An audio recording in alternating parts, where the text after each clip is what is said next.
As an example of collective bodily experience together in the city, let me give you the case of the City as Body, Courtyard Games.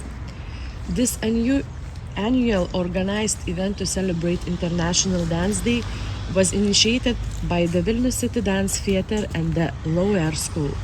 A regular short-term initiative, the dance festival involves not only the dance community of different ages, but also citizens of the city to act together. The 2024 Dance Day meeting took place in Vilnius Cathedral Square and in the Justiniškės neighborhood in Smile Promenade.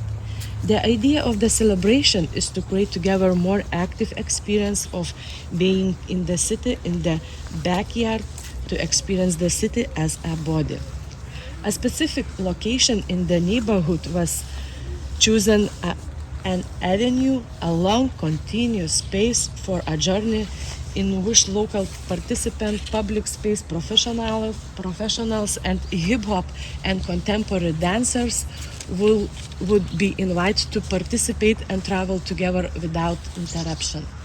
At the end of the avenue, participants formed the cipher, a traditional element in hip-hop dance, creating an open space for free improvisation and shared movement.